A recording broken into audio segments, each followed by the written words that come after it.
다 같이 신앙 고백하심으로 월요일 새벽기도를 쌓겠습니다. 나는 전능하신 아버지 하나님 천지의 창조주를 믿습니다. 나는 그 유일하신 아들 우리 주 예수 그리스도를 믿습니다.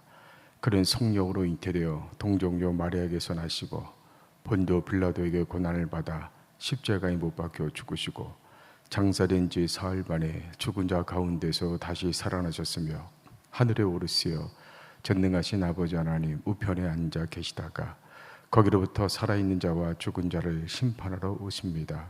나는 성령을 믿으며 거룩한 공교회와 성도의 교제와 죄를 용서받는 것과 몸의 부활과 영생을 믿습니다. 아멘. 찬송가 445장 태산을 넘어 험곡에 가도 찬송하겠습니다. 태산을 넘어 험곡에 가도 빛 가운데로 걸어가면 주께서 항상 지키시기로 약속한 말씀 변치 않네. 하늘의 영광 하늘의 영광 나의 맘속에 차고도 넘쳐 할렐루야를 힘차게 불러 영원히 주를 찬양하리. 깜깜한 밤에 다닐지라도 주께서 나의 길 되시고 나에게 밝은 빛이 되시니 길 잃어버릴 염려 없네.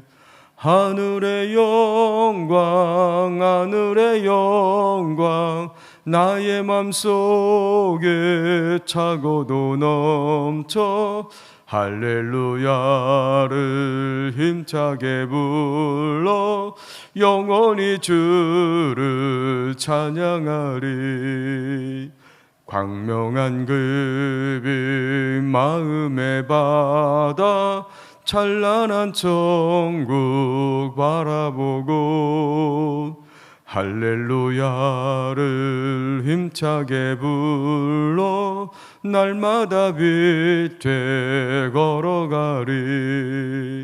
하늘의 영광 하늘의 영광 나의 맘속에 차고도 넘쳐 할렐루야를 힘차게 불러 영원히 주를 찬양하리.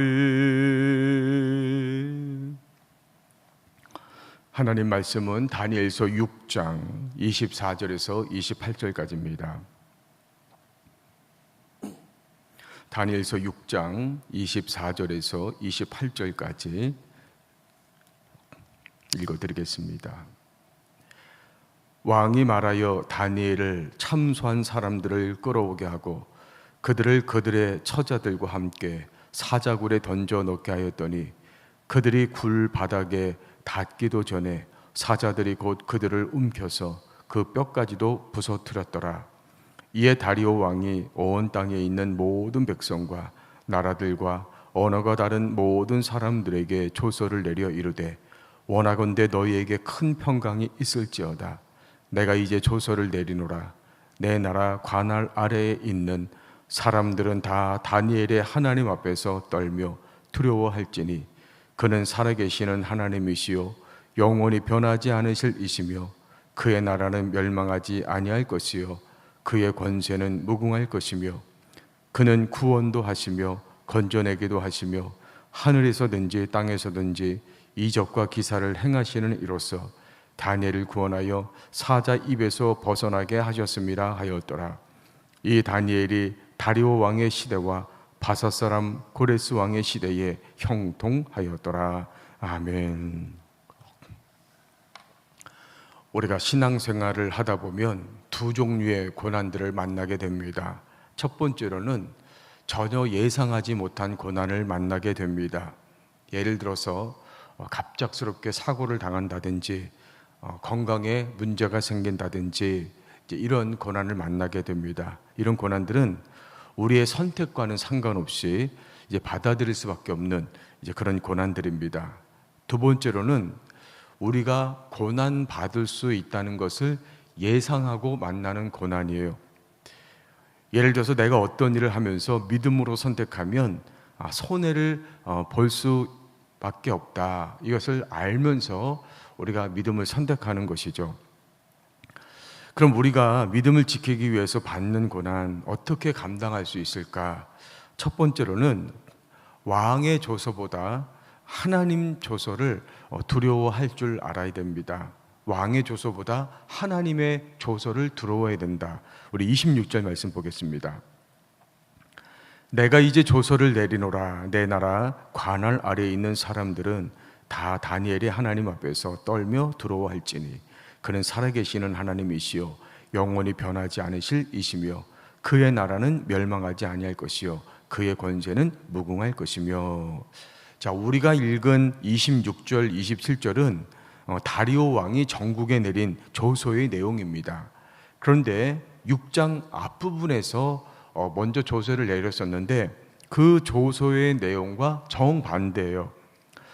먼저 6장 앞부분에서 내린 그 첫 번째 조서의 내용은 다리오 왕 외에 다른 신에게 기도하면 사자굴에 집어넣겠다는 겁니다.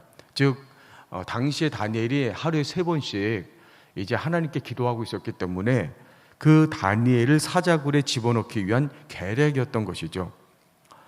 그러니까 다니엘은 이제 그 조서의 내용을 알고 있었지만 이 왕의 조서를 두려워하지 않았습니다.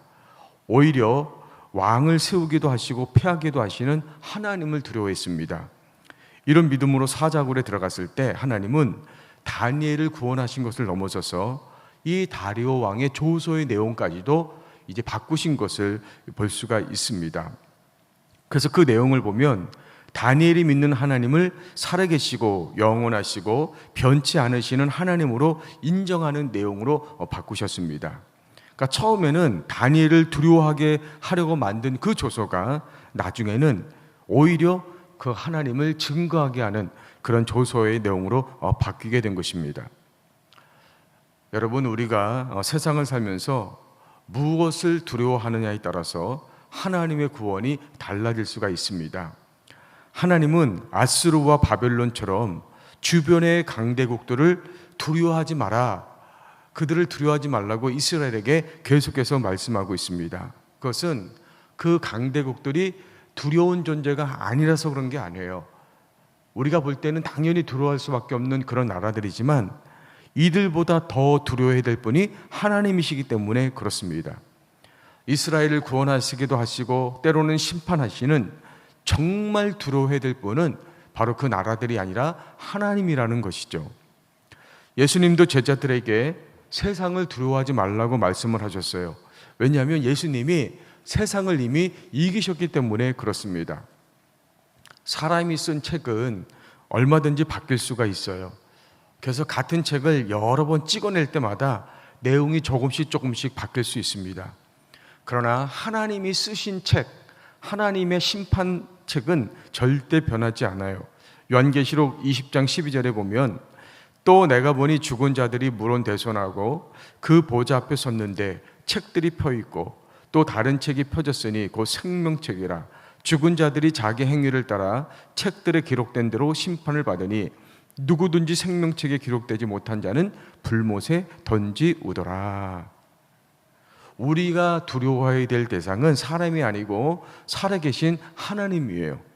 하나님이 한번 쓰신 그 내용은 그 누구도 바꿀 수 없기 때문에 그렇습니다. 그래서 하나님을 두려워하는 자가 마지막에 구원을 받을 수 있는 것입니다. 자, 두 번째로는 고난을 감당하는 나를 통해서 하나님이 증거된다고 말씀합니다. 고난을 감당하는 나를 통해서 하나님이 증거된다. 27절 말씀 보겠습니다. 그는 구원도 하시며 건져내기도 하시며 하늘에서든지 땅에서든지 이적과 기사를 행하시는 이로써 다니엘을 구원하여 사자의 입에서 벗어나게 하셨음이라 하였더라. 다리오 왕은 하나님을 알지도 못하고 믿지도 않던 왕이었습니다. 이러한 다리오 왕이 어떻게 그가 직접 내린 조서에서 하나님을 인정할 수 있었을까? 자기가 쓴 조서의 내용을 하나님을 인정하는 것으로 바꿀 수 있었을까?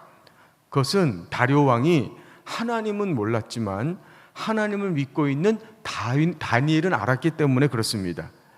그래서 나라가 계속해서 바뀌는 역사의 소용돌이 속에서도 하나님을 믿는 다니엘이 어떻게 한결같이 모든 왕들에게 인정받을 수 있었을까? 또한 하나님을 믿는 믿음 때문에 사자굴에 들어갔다가 기적적으로 살아난 이 다니엘을 통해서 하나님을 믿게 된 것입니다. 앞에 다니엘서 3장에 보면 느부갓네살 왕 역시 하나님을 알지도 못하고 믿지도 않던 왕이었습니다. 그런데 그가 만든 금신상에 절하지 않고 평소보다 7배나 뜨겁게 달군 풀물불에 들어갔다가 살아나온 그 다니엘의 세 친구를 보고 하나님을 믿게 된 것입니다. 여러분, 우리가 고난을 겪을 때 주변의 사람들이 무엇을 보고 있습니까? 내가 믿음으로 고난을 이겨내는 모습을 보면서 살아계신 하나님을 보고 있습니까? 아니면 고난 때문에 절망하고 낙심하는 모습을 보면서 믿어도 쓸데없는 하나님, 껍데기 하나님을 보고 있습니까? 우리가 겪고 있는 고난이 우리에게 잠시 고통을 주는 것을 넘어서서 내 신앙이 하나님께 인정받고 연단이 되는 고난, 더 나아가 주변의 사람들에게 하나님을 보여주는 그런 통로가 될 수 있기를 주의 이름으로 간절히 축복합니다. 자, 기도하겠습니다. 고난받는 것이 유익이라고 말씀하신 주님, 인생의 고난들을 피할 수 없다면 믿음으로 감당하여 정금같이 되게 하시고 그리스도의 향기, 그리스도의 편지로 쓰임받게 하여 주시옵소서. 예수 그리스도의 이름으로 간절히 기도하옵나이다. 아멘.